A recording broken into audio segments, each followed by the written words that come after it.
Hey everyone, welcome back to my YouTube channel. My name's Meredith E. Phillips, and I thought we would do something a little different this week and roast some of my old writing. I've had this idea kind of in the back of my head for a while. It's not anything unique. There's plenty of people here on AuthorTube who have pulled up old writing samples of theirs and just gone through it and expressed their opinion on their old work, and I thought I would try it out. So here we are. I had to dig for this, actually. I have pulled up right here the very first story I ever wrote as an adult. I couldn't find it at first. I had to dig through quite a few hard drives, and I finally found it on an old flash drive. And this is, I'm pretty sure, like the first draft. I don't think there's any revisions in here. If there is some previous version to this, it must be lost to time because I don't know where that would possibly be. The title I gave this particular story was Ermagerd Story, referencing, of course, the famous meme Ermagerd Gersperms, because as is still the case, I am terrible with coming up with titles, so that was the story title. I wrote this all the way back in April of 2016. I had an idea for a YA fantasy. I was reading mostly / completely all. I'm not sure. I'm pretty sure it was basically all YA fantasy at that point. I was very into that genre. It was very fun. And so, of course, a lot of the ideas I was thinking of were YA fantasy ideas. I had the idea for this story on the way to work one morning and rushed to write like 3 handwritten pages of notes. And then a few days later, I was like, I'm pretty sure I'm ready to write this. And it's definitely going to be like a New York Times bestseller. And so I sat down and started writing at the beginning of April.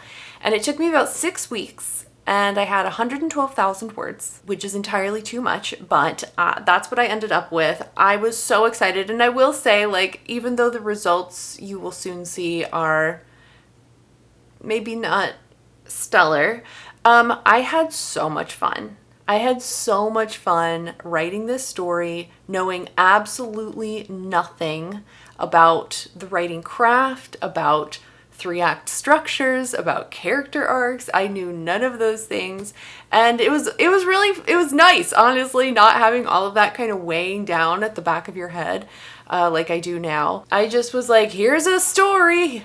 It definitely makes a lot of sense. So anyway, we're gonna look at chapter 1 of this thing. There is in fact a prologue. We are not going to look at the prologue. The prologue is very dramatic and completely unnecessary.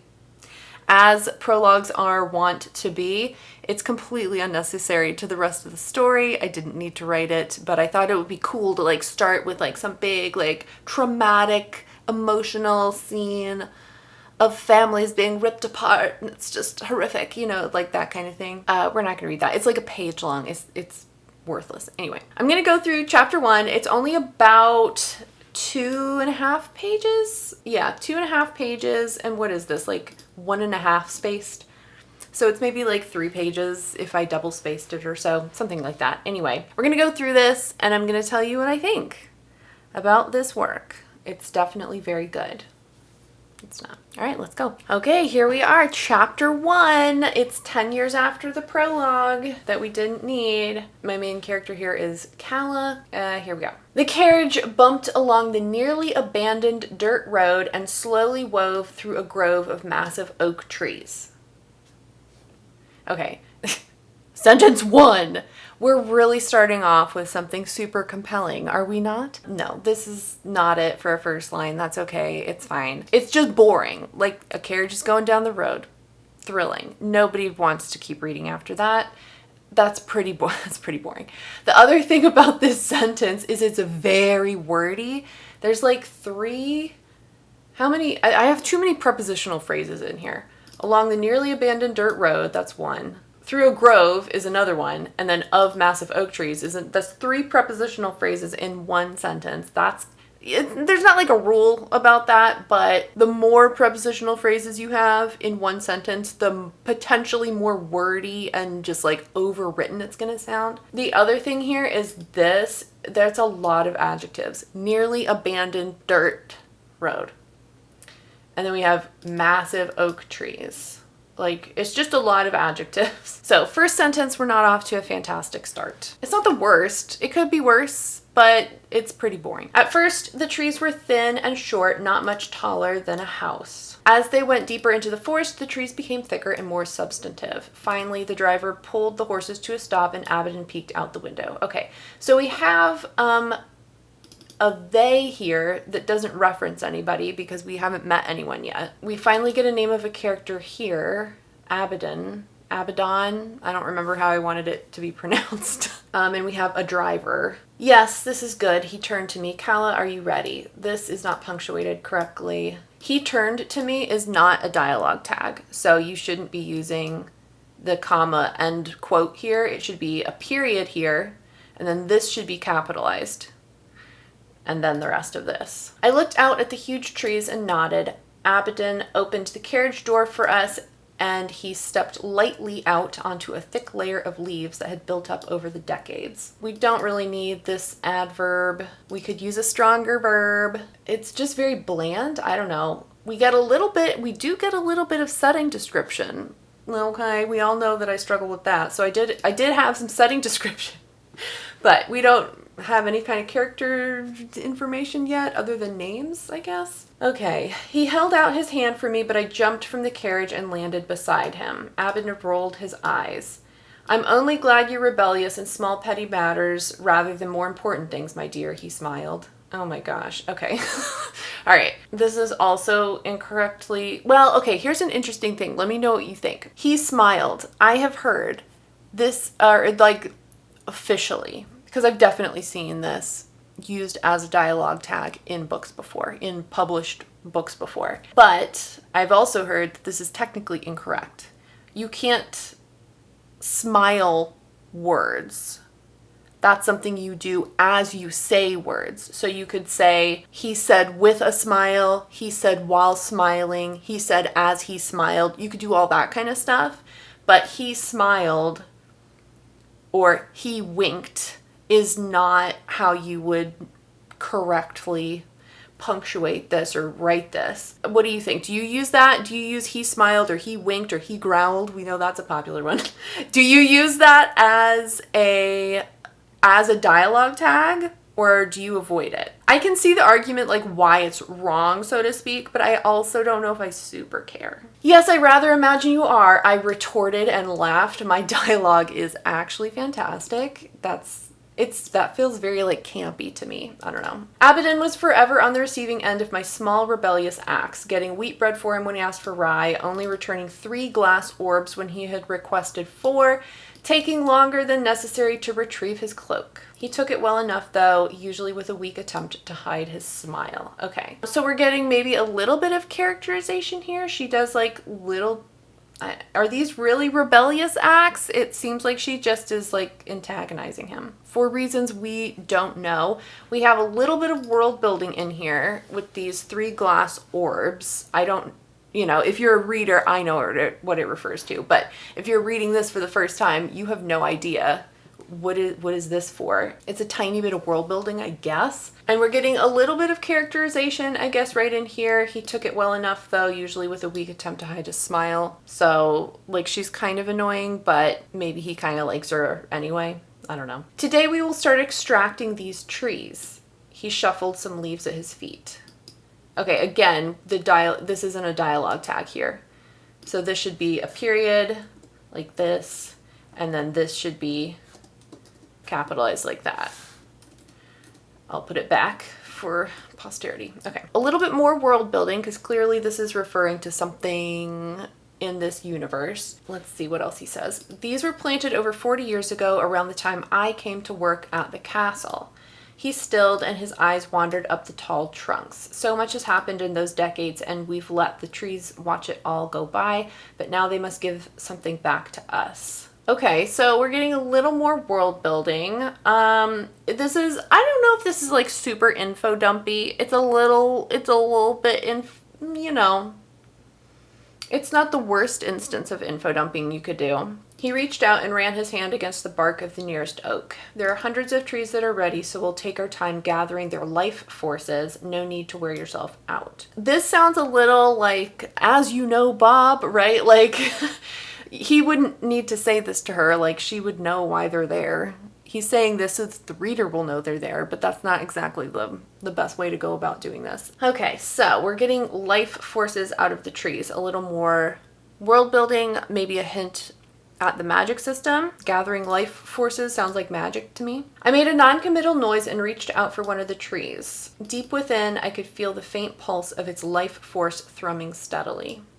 Okay, so this would be a great spot to add a little bit of sensory details. If she's touching the tree, like, how does it feel? I mean, we get this whole, like, there's a faint pulse within it or whatever, but, like, what does the bark feel like? You know, if I could describe that and sort of flush things out a little bit. It was nothing new. I had extracted the life force from thousands of living things over my years as one of the king's extractors. Okay, a little bit more world building, but I liked to listen to the life force for just a moment before I extracted it.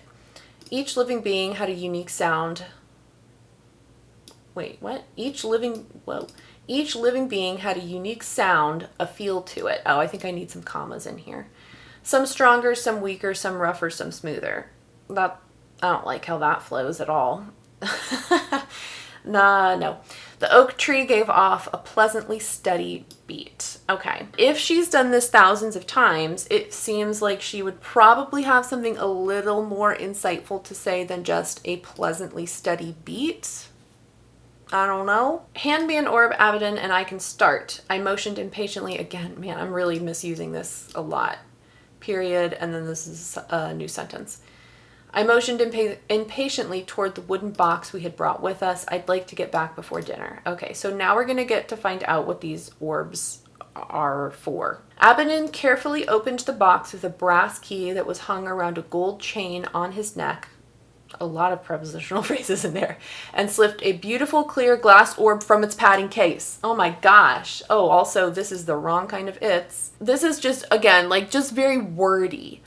It's not that a sentence can't be long. You can absolutely have long sentences, but it does need to flow.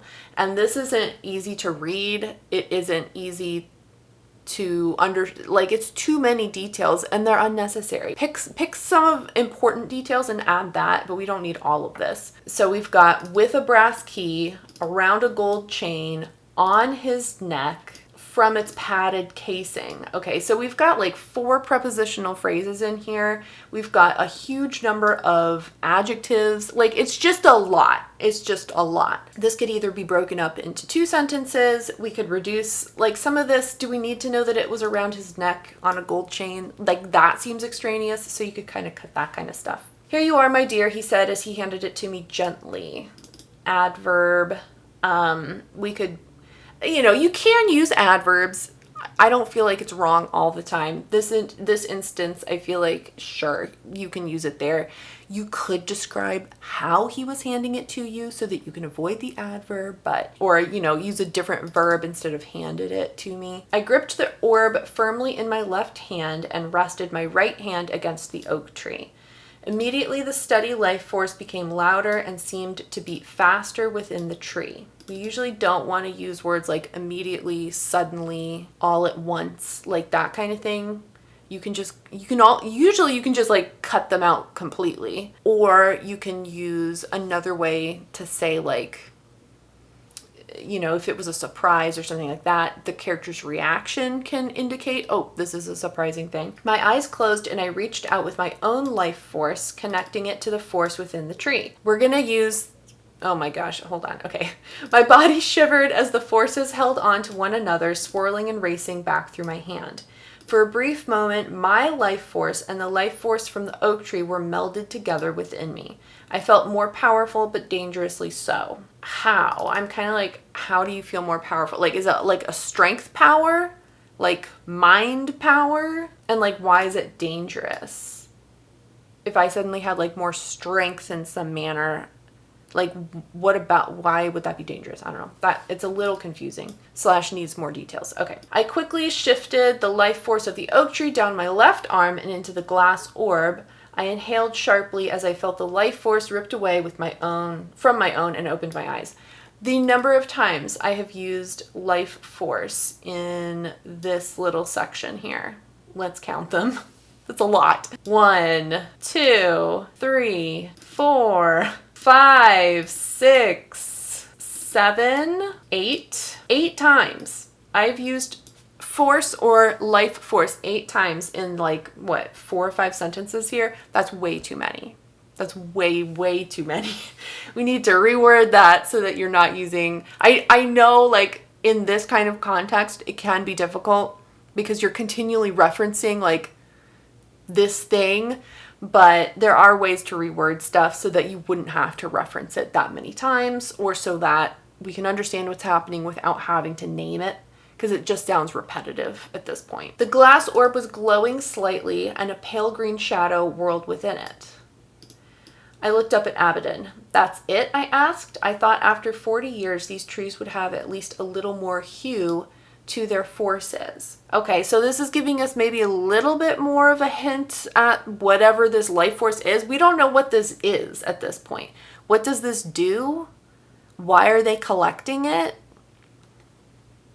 Does she want to be collecting it? I don't know. But nothing is explained. Yes, that one is rather faint. Abaddon sounded slightly confused. Again, we don't need a comma there, we need a period. But King Basilius didn't want to wait any longer to collect these. Do you think we should take this one back and show him before continuing? He might want to wait longer to let the hues brighten and become more potent first. Okay, so a darker hue means more potency, but again, like potent for what? I don't know. We can certainly ask him when you give your report today. Abaddon moved ahead. Gosh darn it, I did it again. Abaddon moved ahead to the nearest tree, but for now, let's continue. He'll be expecting at least 3 full orbs, and we did come all the way out here. I follow him and repeat, oh, that's a POV or tense break. I follow is present tense, and I've been doing past tense this whole time. See, moved ahead. Yeah, so I need an ED on the end of this. I follow him and repeated. I follow him and repeat the process for the next tree and the next. As I infuse, yeah, I totally changed tenses here. As I infuse more life forces into the glass orb, the green hue becomes brighter and swirls faster within the glass. I don't know if the swirling means anything, or if that's just how I'm describing what it looks like. I'm not sure if that does anything for us. After an hour, I've collected enough life forces to complete a single orb. It has turned a vibrant green, and the life forces within are bumping and ricocheting against the glass orb. I'm also using orb or glass orb a bunch of times. It's become heavier too, and there's a dull ache in my left arm from holding it up for so long. I'm grateful to return it. Again, like I am is present tense. I'm grateful to return it to its pouch and pull a new one out to start fresh. After another 2 hours, we filled up 3 orbs completely. My hands are starting to shake a bit, and my forehead has beads of sweat along my hairline. I'm exhausted, and Abaddon can sense it. So here I'm naming an emotion. It's not really an emotion, but like how she's feeling physically. I'm naming it. I've just said my hands are starting to shake, and I'm sweaty, right? And so you don't need to tell us you're exhausted. Like we can tell, we understand that from the previous sentence. So I could have just eliminated this completely and said, Abaddon can sense it's time to leave, or it's, my strength is waning or something. We don't need to repeat, we don't need to name it right here. What do you say to filling just one more orb this afternoon? He grins at me teasingly. Again, this is wrong. I glare at him and give him half a smile. I think I mean that I glare at him first and then smile because I know he's joking.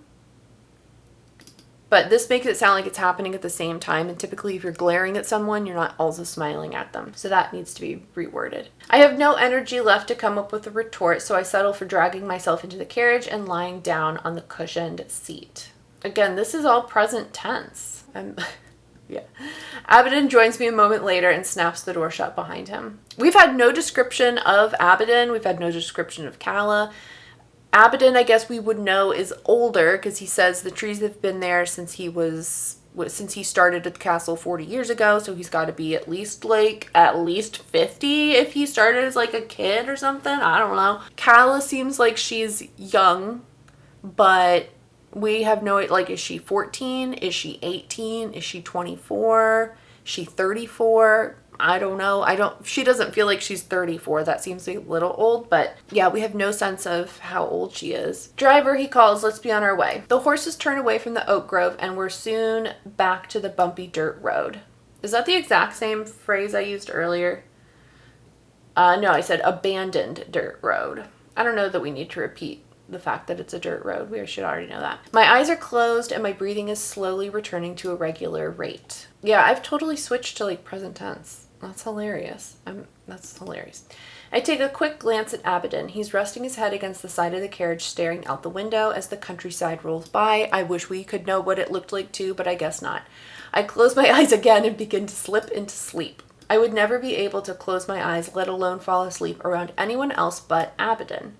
Not that I'd ever admit such a thing out loud to him, but I somehow think he knows anyway. He has a funny way of knowing just what to say to me at any given moment to make me feel at ease. Okay, that's kind of nice. You get a little bit more understanding of the relationship, I guess. When I was first brought to the castle, he helped me adjust to my new life there and dried my tears when I thought of home. In a way, Abaddon became my home.